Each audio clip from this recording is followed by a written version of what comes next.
or Juvo Leads? What's your superpower, do you think? Sure. We're the best human-powered chat answering service on the planet. So what that means is we go on your website. We got real people. We say butts in the seat, not bots in the cloud. We have real people answering chats how our clients want us to, 24 hours a day, 7 days a week, 365. When you put us on a website that chat doesn't exist, we're going to get you at least 50% more leads, and we're going to give you a free 30-day trial to prove it. So we use that free 30-day trial because we make a big claim. That big claim is you're going to get 50% more leads, and we let you tell us if we've met that after the 30 days for free. Welcome to the Renegade Lawyer podcast, the show where we ask the questions, why aren't more lawyers living flourishing lives and inspiring others? And can you really get wealthy while doing only the work you love with people you like? Many lawyers are. Get ready to hear from your host, Ben Glass, the founder of the law firm Ben Glass Law in Fairfax, Virginia, and Great Legal Marketing, an organization that helps good people succeed by coaching, inspiring, and supporting law firm owners. Join us for today's conversation.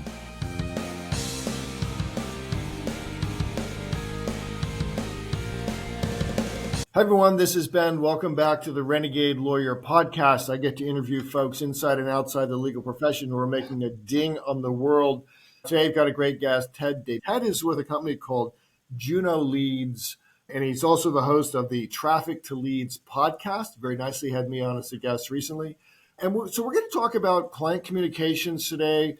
You know, I often say, Ted, that there's so much good digital marketing out there that's creating leads for lawyers. Either someone's picking up the phone, someone's filling out a form, or in our case that we're going to talk about today a lot is chat.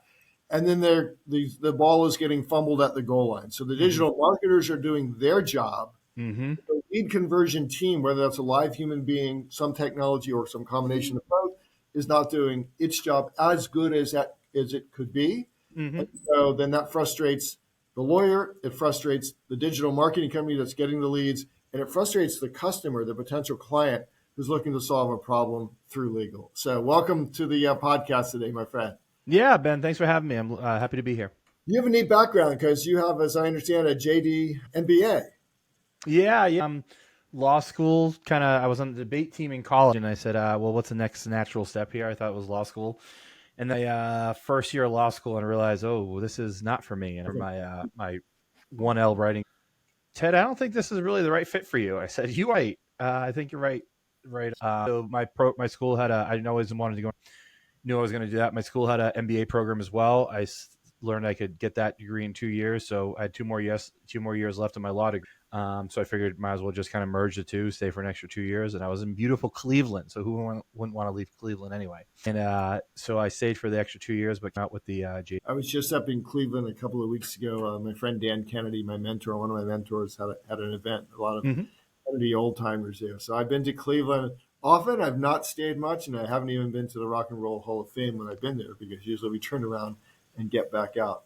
Let me ask you about that law school decision, because I talk to a lot of young people who are thinking about maybe I want to go to law school. So for you, was this something like, hey, parents, advisors are saying, hey, good debater, you might be a good lawyer? Or was it like, I don't really know what I want to do next, but law school seems like a place I could go? Or how'd you feel like go make a difference? It was 100% the wrong. And I tell people when they're considering it, if you don't know what to do, don't go to law school because it's going to cost, unless you're individually wealthy. Law school is expensive, debt's expensive, and those loans are a high interest rate. So if you're like if you're like where I was and you're trying to figure out, hey, what do I want to do with my life? Law school and $100,000 a year in law debt is not a good place to try to figure. If you want to be a lawyer and you have a proclivity for either writing or love standing up in front of people and debating or trial work, maybe that the most I recommend, unless you're sure, don't go, or figure it out doing something cheaper, wait tables or be a ski instructor. Don't figure it out while accruing $100,000 in debt a year. But the interesting thing is you had this other interest in business. And I think you said you knew you wanted to do business. And so tell me a little bit about post degrees now when you have your law degree, because you did finish law school. Right? Yeah. Yep. Got your MBA and came out into the world. Yeah, so I kind of started, and I remember my head was this big when I got out. I loved telling everyone I was an accelerated JDM. I had an accelerated JD MBA. Made me sound so smart, or at least I thought. I remember getting out. I was applying to jobs. I started with these ridiculously high jobs that were paying $200,000 a year, and I would get a call back. So I said, all right, I'll keep going down. And long story short, I got a job out of JDM school. I was getting like $50K a year, and it wasn't a pleasant experience. It wasn't a job. And I quickly realized that no one really cared, or at least from my background, no one really cared about what on my name, how many letters I had at the end of my name. So it was a pretty humbling experience. It quickly brought me back with that ego. I stopped telling everyone I had an accelerated JD MBA. Was that first job in legal?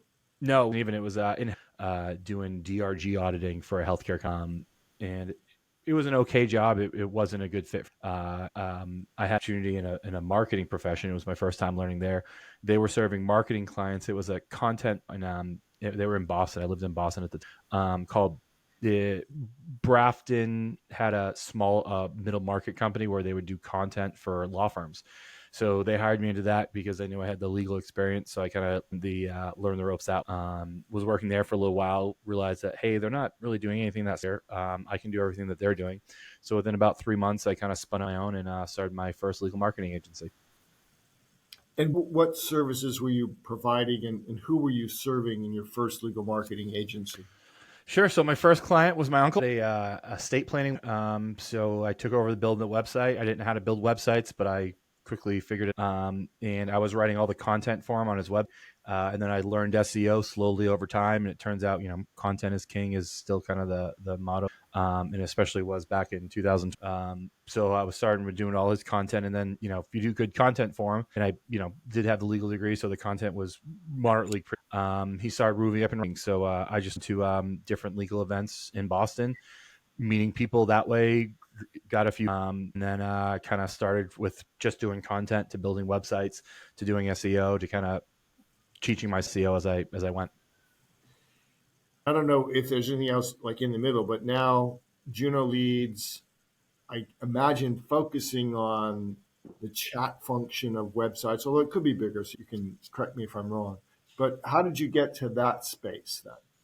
Great question. So probably about 10 or 15 that I was doing the SEO for. I had I want to say a full-fledged agency, but it was really just me, offshore workers. So I had a few other people helping with the writing, some people on the web development, mostly just people from Upwork, or at the time it was Odell, but contractors I was working with consistently. So chat had just come out around 2000. It was maybe 2012. My clients started to use chat more and more frequently, and they're all using kind of different experiences. There were some that were using kind of these modified bots, which weren't good. Some were using, I don't want to drop the names of the companies, but other companies that are still in the market. And I saw the service side. So the ones that weren't bots, but the ones that were actually people answering did better than the ones that were just really just a glorified. And the truth is, sometimes my clients had very particular rules for which they wanted leads for. So there had to be this practice area, and there were these criterias. And I was working with the law firms to manage the chat companies, and they kept telling me we could customize the chat script as much as they wanted. So I'd rate these customizations, and then they would just kind of break their own rules, and I'd get pretty frustrated, and the clients would get mad at me. So I kept telling them, do what you're going to say here. I'm going to start answering my clients' own chats. And they kind of laughed at me and said, yeah, okay. But they just kept sending me back. So I said, all right, well, you guys are done. So I took chat off, and I put a chat company. It was just a chat software on it. I don't think they're around. And I started answering all my clients' chats. So I wasn't doing many, but I realized when I answered the own chats, if I said the right thing and said it quickly, I get my clients a lot more leads. And this way I wasn't sending them junk leads, like leads outside the practice area, leads that were too far away. But more leads wanted. I could get them a lot more leads. And the other thing I did was when I took the other chat companies off, my clients got more form submits and they got more phone calls. So what I later found out was that some of the chat companies that are out there currently, they do little things to like block the phone numbers on the websites and block the forms. I've never heard that.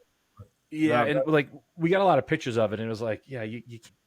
So I took chat off, answered my own chats, realized, hey, I'm getting pretty good at this. But then, my wife wasn't really happy when I was answering chats at 2. I didn't answer, so it wasn't a ton, but eventually I was like, all right, well, I'm going to start hiring some people to do this.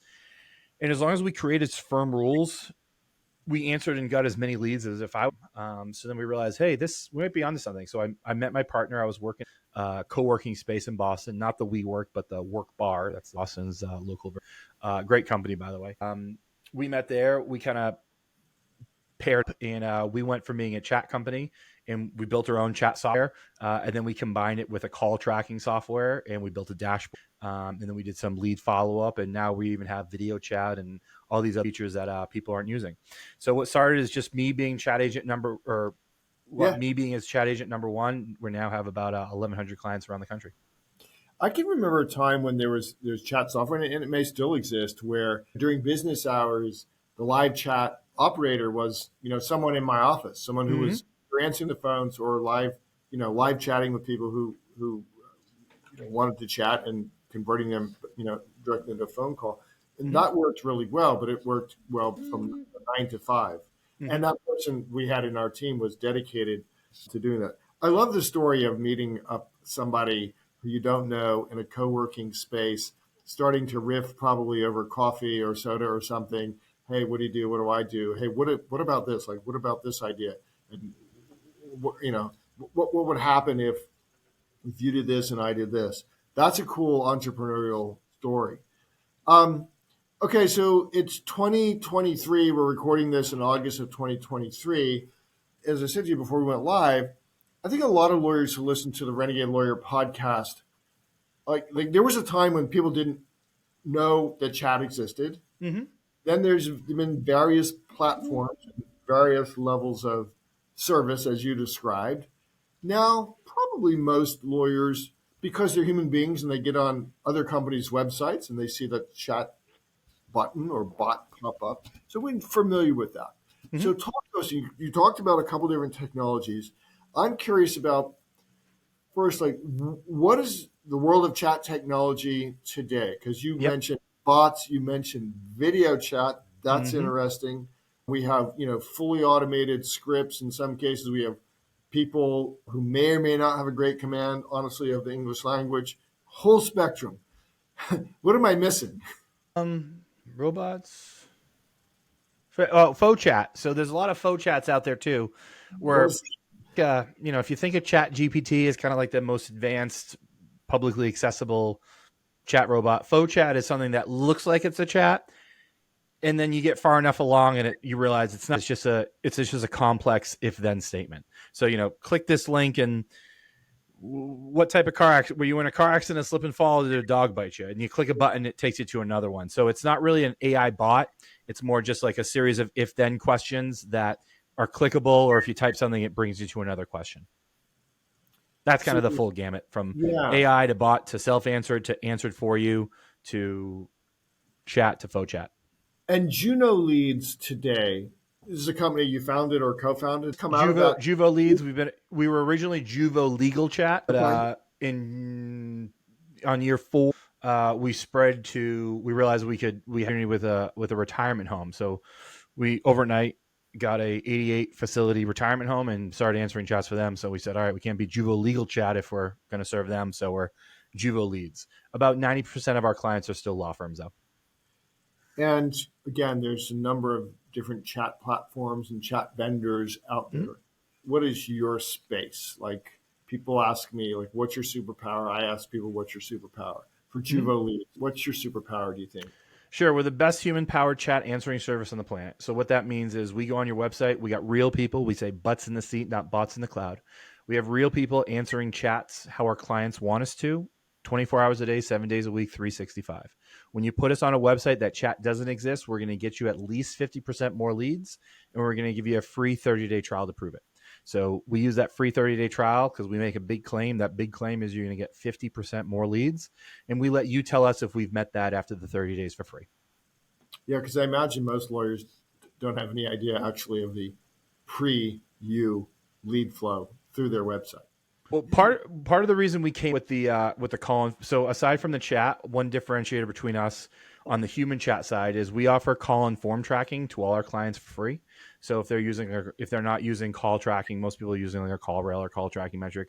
If they're not using that, we give them call tracking for free because we really want them to know how many leads they got. So when we come in and show them that 50% number, we can prove it to them. So a lot of times we'll go live with the client with call and form tracking month 1 for free. And then we'll go live with chat for month 2, just to show them that, hey, here's how many leads you got last month. Here's how many leads you got with chat. So we need to prove that to the clients.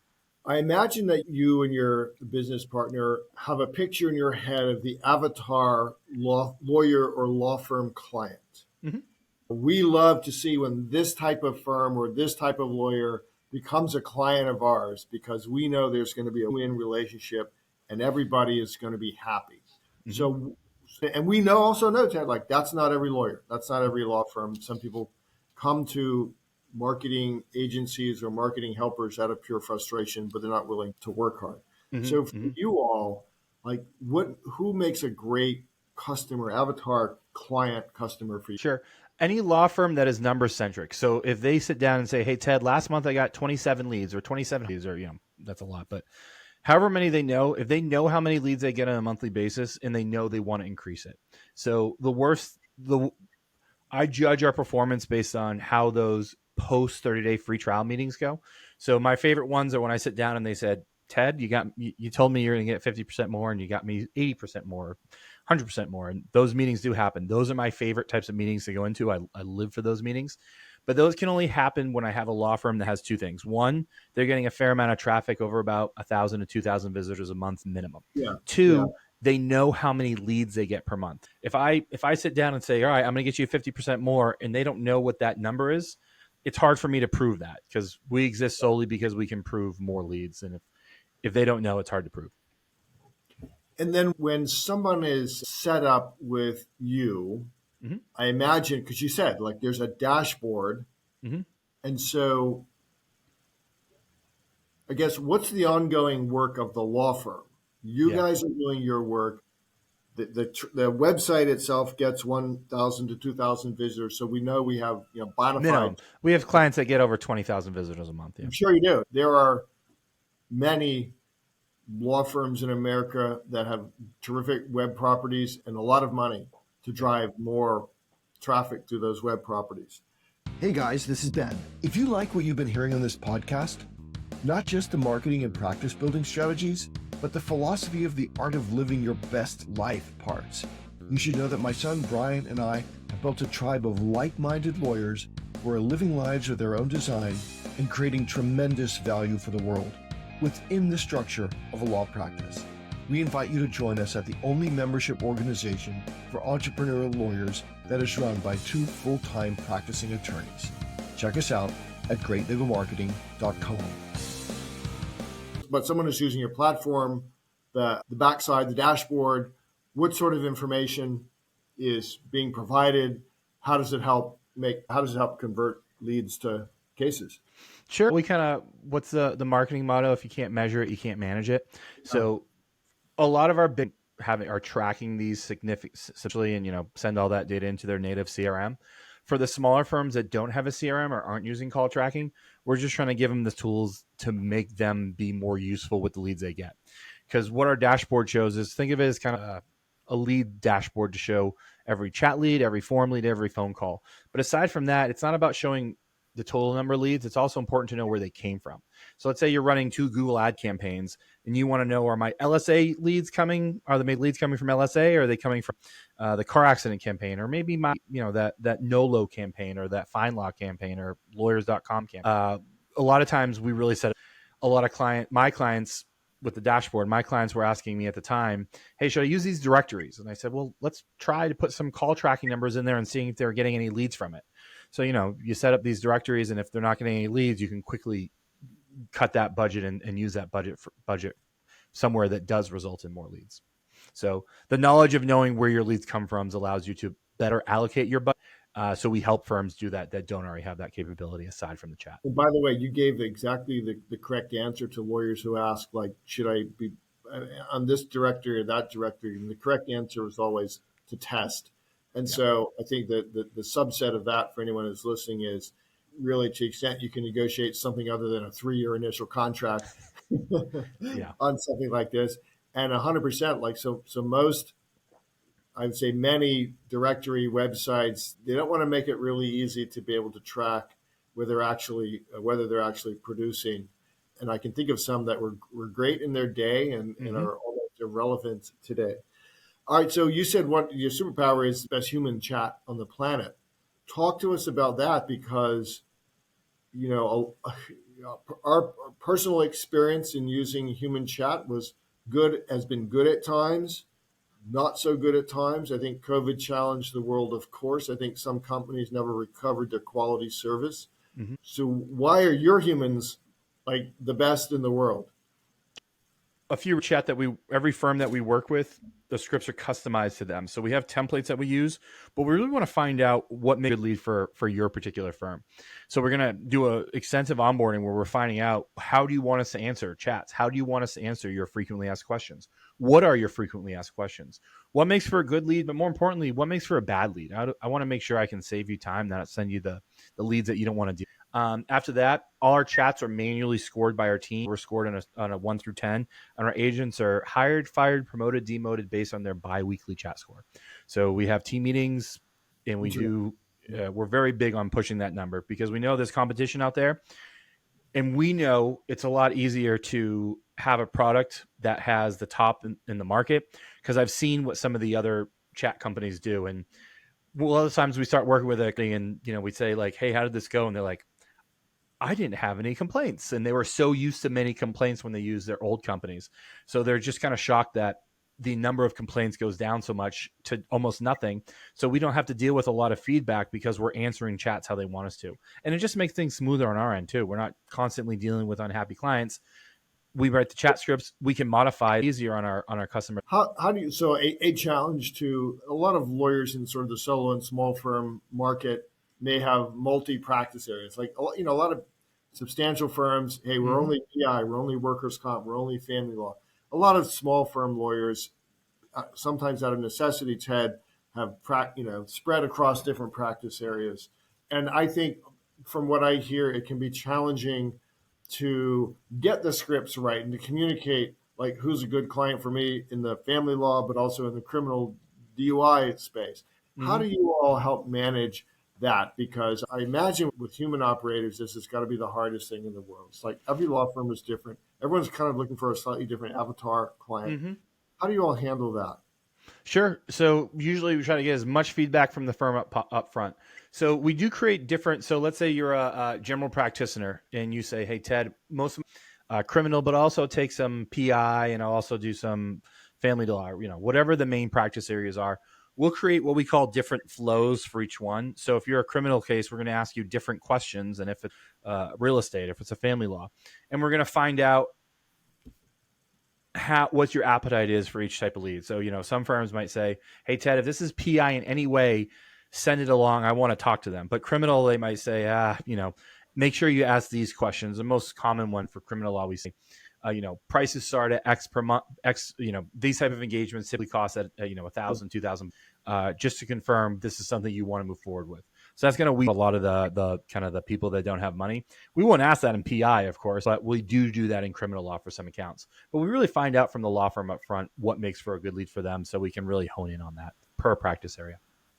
In the law firm Juvo Leads partnership, is your team is it your job to vet leads and only let qualified leads through? And if so, I'm curious about the customer experience, the chatter experience there, when the the potential client is not a good fit for this law firm. Yeah. And what is your best suggestion about that? Because I imagine lawyers are probably nervous about having somebody else who I really don't know, who's a live human being, like turning anything away. Sure. But they also don't want to keep paying for stuff that's not good. And we haven't talked about your pricing model. We'll talk about that in a second. But they don't want to pay just to have someone hand holding, I imagine. Yeah. So how do you work that? We do have a balance. Some firms say, hey, Ted, send us everything. Because what happens is we send them everything. One of two things happens. One, they have to filter through all of them. And two, it's a lot more work for their intake team because they're going to get more leads than they're thinking or they're used to. So if we send them everything, especially the ones that don't fit, it's just a lot of work for them to do those. And it's a lot more effort on their part. So even the firms that start with saying, hey, Ted, send us everything under the sun. Typically come month 2, come month 3, they're saying, you know what? I said, but let's scale this back a little bit. These ones, and these ones. So we say, okay, fine. We'll modify the rules accordingly. And we can always change those. But sometimes most kind of a broad range. So for example, must be in this state, must have occurred within SOL within 2 years, 5 years, whatever. And then some get pretty specific. Like we have PI clients that say, hey Ted, there had to have been a car accident. They had to have been a physical injuries. They had to have gone to the hospital and they had to have occurred in the past 6 months. So we have some firms get us pretty specific. If we do say, sorry, we can't, we very much make sure we get that language from the firm because sometimes we say it and the person isn't going to be happy. So we need to know how to handle that. And each firm gives us specific instructions on that. There are at least rumors in the legal space, and I don't want to either you or I name any companies, about leads being recycled. So that I'm running a website, Ben Glass Law, getting leads to the chat. For whatever reason, they're not meeting our criteria. And those leads are being resold or reoffered to people, to other law firms. And the potential client never visited that law firm website for whatever reason. What do you know what's going on in the industry? Again, I don't want to name any names, but I've heard this more. I'm not going to name a name, but I'm going to punch. We're not $1 billion company. We're owned by me. There's a chat company out there owned by $1 billion company. They're still probably the market leader in our space. You can go on their website and find this is not a hidden practice. They do this. They're pretty forthright to their how that works. Conrad Sam at Mockingbird wrote up a good article on this, and we've gotten a lot of business because I don't know if they know that, but long story short, speak to them next. So how it works is, if a lead comes in from one of their sites, if it doesn't fit the criteria, the chat company takes the lead and gives it to another and sells it to another firm. The problem isn't we don't do that. I kind of think that's unethical and maybe illegal. Any leads that come into our firms are strictly owned by the firm. If they want to send it to somebody else, they can, but that's out. We don't do it or sell it to anybody else. There's only one company I know of that's doing it. I don't think they should do that, and I wouldn't be surprised if they did because it's hurting. And it's when clients find out, I get a phone call, and I've gotten a lot of phone calls because of that. That's so interesting.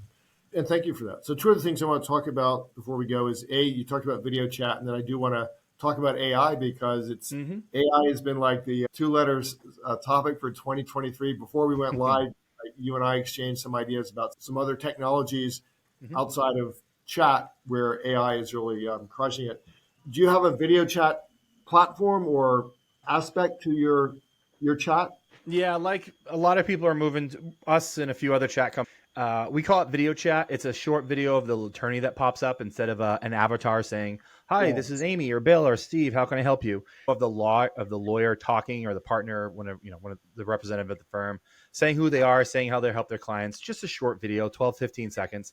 What we're finding is that it really builds rapport because people hire those they know, like, and trust. What better get your firm out there than show who you are with a short video, just introducing yourselves to your new website visitors. I think 100%. And I don't know, your platform, the ability to do it, but even so, we were looking at websites the other day in the house in here, and I was looking at the landing page after someone filled out a form. Okay. So that is a most often neglected marketing tool page. And in fact, we were looking at a website where potential client is filling out a form just to say for automobile accidents, and the landing page said, "Thank you for subscribing," which was like, who's thinking about this? I mean, that's crazy.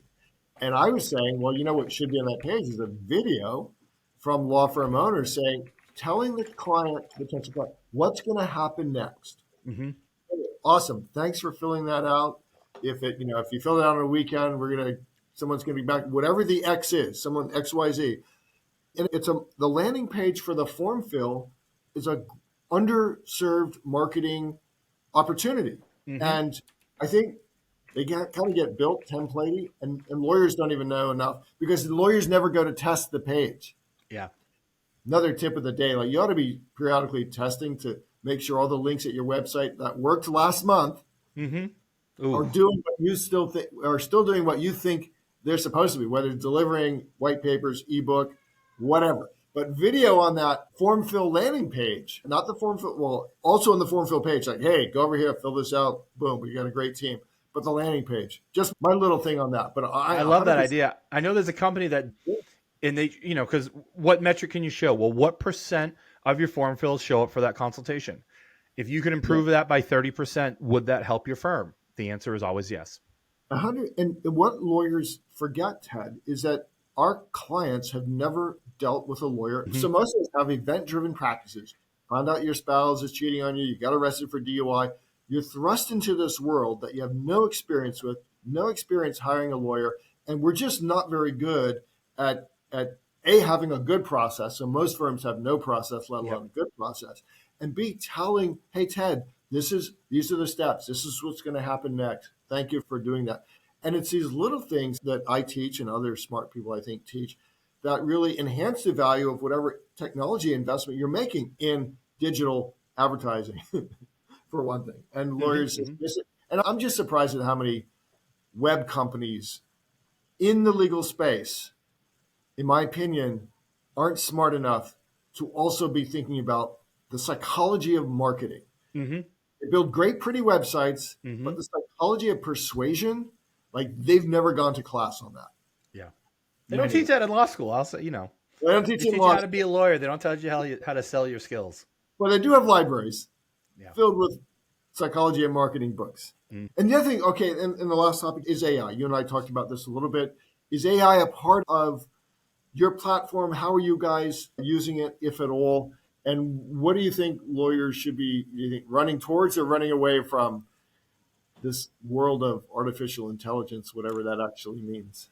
Running towards, but cautiously and using it judiciously. So we're always keeping an eye out on, Chat GPT, for example. It's going to be, there will be chat solutions that have Chat GPT robots, powered ones. Any AI chat solution out there is not currently powered by Chat GPT, or they're eventually at some point there will be.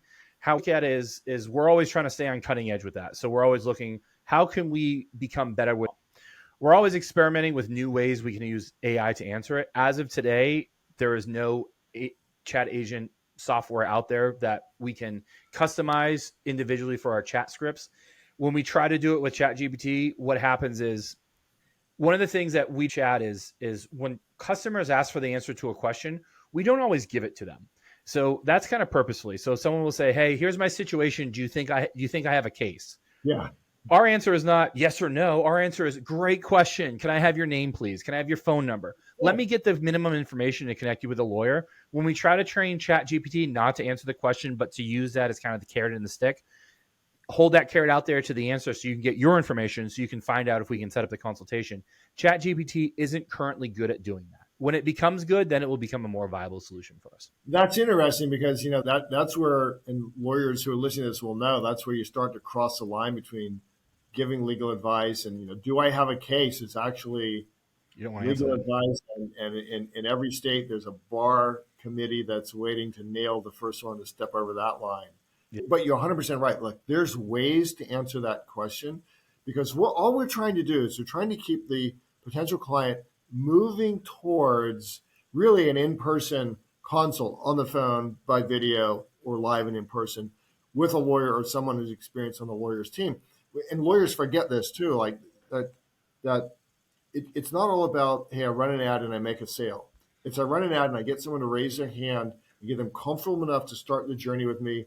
And if I can, dissuade them from continuing the journey from someone else. And that's the whole blessing and curse of the internet is they can visit 10 of us in an hour. Which, very briefly, and then I'll let you give a website and any special offers.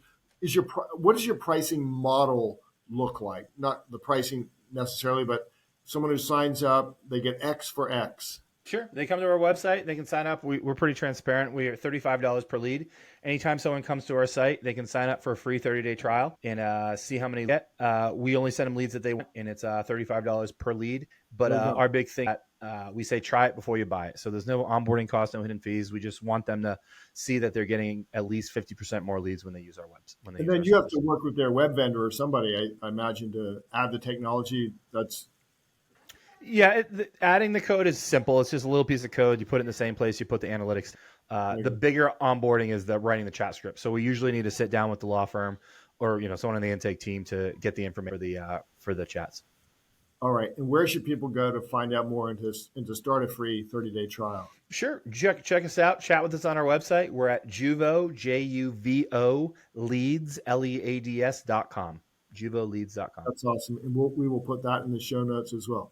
Well, look, Ted, as always, it's great to talk to you. You're a font of information. I love your entrepreneurial journey too. Thank you. And I love the fact that you're competing against billion-dollar companies. That's Yeah. always a fun thing to wake up for in the morning, isn't it? It is. All right, man. Good to talk. Thanks for being on the call. Thank you, Ben. It was great being here. I appreciate you. If you like what you just heard on the Renegade Lawyer podcast, you may be a perfect fit for the great legal marketing community. Law firm owners across the country are becoming heroes to their families and icons in their communities. They've gone renegade by rejecting the status quo of the legal profession so they can deliver high-quality legal services coupled with top-notch customer service to clients who pay, stay, and refer. Learn more at greatlegalmarketing.com. That's greatlegalmarketing.com.